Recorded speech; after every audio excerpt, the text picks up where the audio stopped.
I have a question for you. Do you know how you actually make money in trading? I asked this because I had a conversation in my Discord a couple days ago that really reminded me that a lot of people have kind of these different notions about where and how they make money, but they really don't understand at a base level the function that leads to making money. And I'm going to walk you through 3 ways to actually make money in the stock market. And no, one of the ways to make money isn't day trading. You can lose money day trading. So what I hope to do is to get us to a better understanding of the actual functions that lead to making money so that you can spend more time focusing on developing those functions so that you can make more money. What's up, everybody? Eric here. Welcome back to All the Outliers, and a shout out to the Patreon family. You guys make content like this possible so that my video editor can make these fun for all of us to watch. And yeah, so you guys are paying him. So he thanks you. Let's take a look at what I'm talking about here. I want to start with some level setting. This was from the Discord. Now, I blanked out the dude's name because this isn't meant to drag anybody. This is literally meant to have a conversation, because my guess is the vast majority of people would answer this the same way. So here I ask him, what are ways that you can conceive of that a trader can make money in the market? 2 to 3 is fine. Now, to be clear, 3 is not an exhaustive list. There's plenty of ways to make money in the stock market, but I'm going to talk about 3 broad functions. And I wanted to see if I could get this person even close to any of them, because a couple of them are pretty common ones. And their response was many things: day trading futures, swing trading options, buy and hold stocks. Now, when I read this, I immediately saw what was going on. They were completely disconnected from what actually makes money versus activities. You can buy and hold a stock that goes down. You don't make money. You can swing trade options and not make money. You can day trade futures and not make money.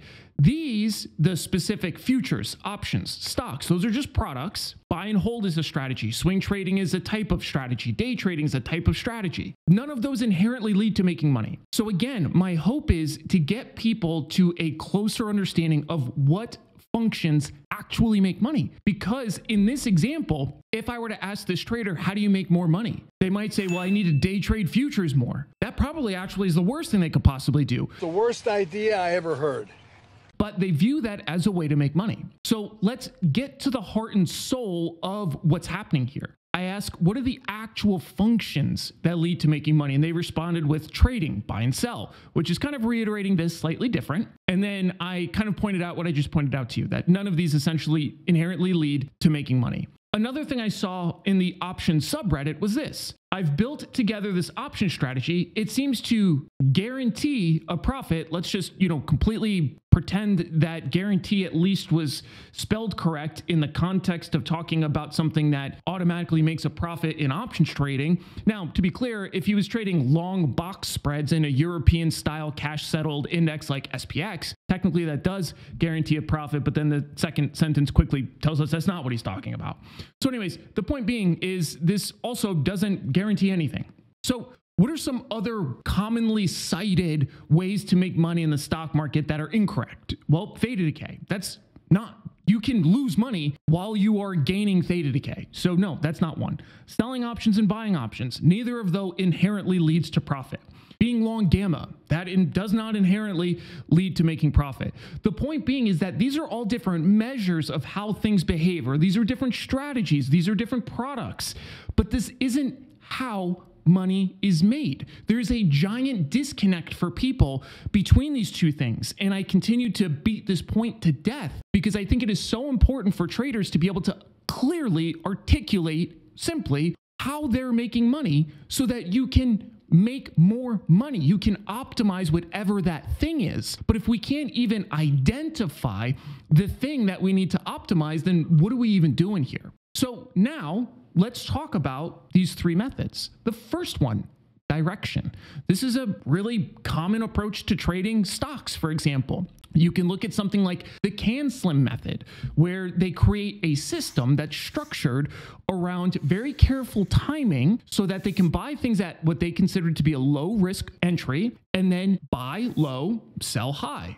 That is absolutely a way to make money. You can also short stocks, selling high and buying low. You can also do this with volatility. If you think volatility is overpriced or underpriced, you could buy or sell it. But direction is one of the oldest tricks in the book, and being directionally correct is absolutely a function that can lead to making money trading. Now, notice how I have a couple bullet points here though, and I think these are important to call out, because you can be good at determining direction in a bunch of different capacities. You can have a very high win rate, but a low average win and moderate losses that in aggregate is positively expectant. You could have another scenario where you actually have a very low win rate. You could be right 25% of the time, but if your winning trades are big enough, you can still make money. So this is why I believe in this scenario, there's two things that we really need to focus on, is getting good at determining direction in some capacity, but then also intertwining managing money effectively, being able to follow winning trades if that's your style, being able to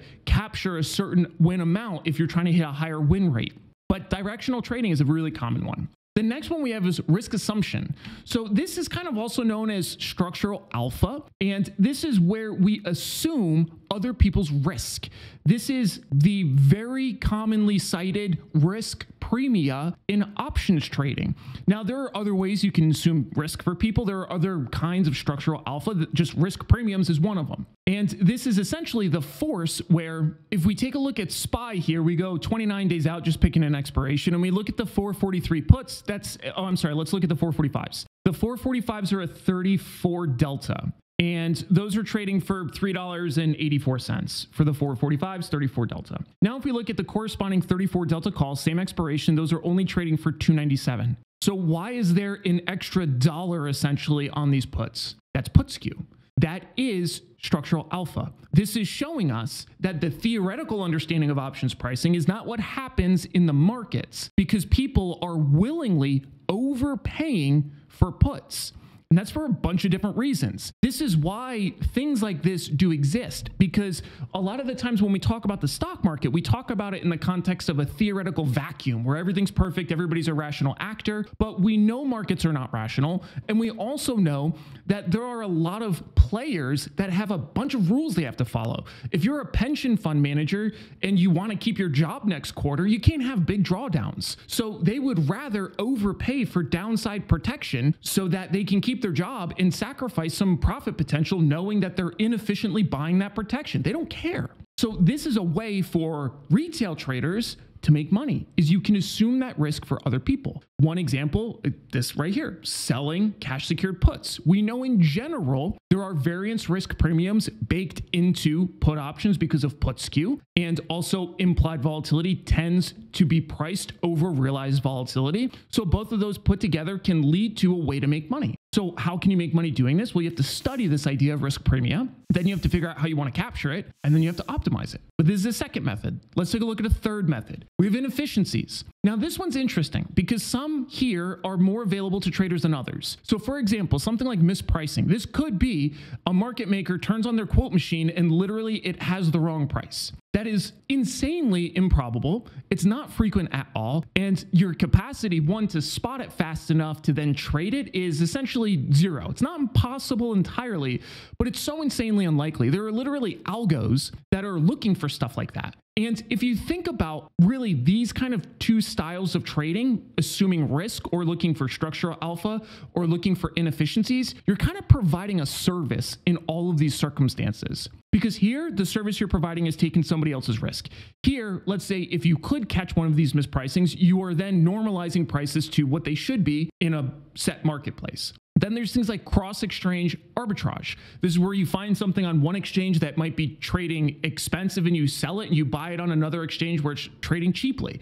Here, you are normalizing prices, but you are also providing liquidity. That's another service you're providing. Value dissonance is interesting because this is kind of when we can clearly see and have a system to assess when a move is overdone and there's a break from the current price of something and whatever you perceive the value to be. Because again, going back to periods of mania like GameStop, where that was a short squeeze that turned into a bit of a pump and dump, where people are still waiting for the mother of all squeezes to come up. And there are different forces that happen there. But during that squeeze, there's value dissonance that starts to occur where nobody looks at that and says GameStop is worth this. Nobody thinks that. But because of structural forces in the markets and artificial manipulation, we saw this giant move in price, and you could have either rode it to the upside or taken the short to the downside when it eventually did collapse. But you can find ways to look for value that's just completely out of whack and to place a trade on it. There's also things like PED. And no, this is not what you do with your boyfriend in the bathtub on the weekends. This is positive earnings announcement drift. This is a really well-studied force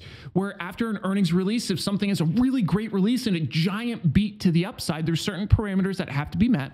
And there are studies that you can find on SSRN on this exact thing that over the next quarter, they tend to go on and have outsized returns. That's because the market is not efficient enough to price in that new information quickly enough, and it takes time for it to be digested. That's exactly what leads to this. That is a potential way for you to make money as a trader. The point here is every single one of these things is tied to a way discreetly to make money. If you are directionally correct, if you are able to price and take risk for other people providing a service, or if you can find different types of these inefficiencies, sorry. There's all different kinds of these. And then if you have any questions on how do you build a strategy around this, well, I have a video that I'll throw in the link in the notes below on this exact thing that really goes into building an option strategy in depth.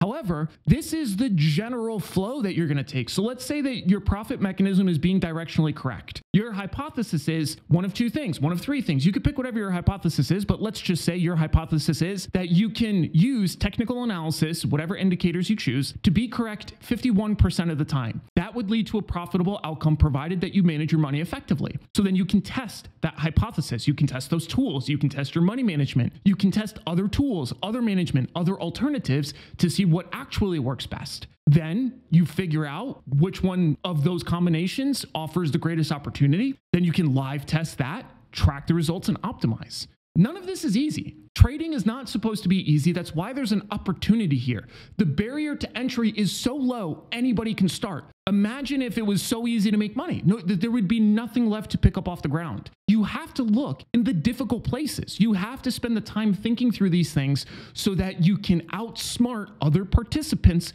because it is a competitive landscape. This is exactly the art of trading. You have to get used to it. So these are three ways you can actually make money trading. Like I said, there's plenty more, but I wanted to give you something you can bite onto that most people could probably wrap their head around fairly reasonably. But as always, if you have any questions, let me know. Don't forget, like, subscribe, share, be an outlier. See you guys later.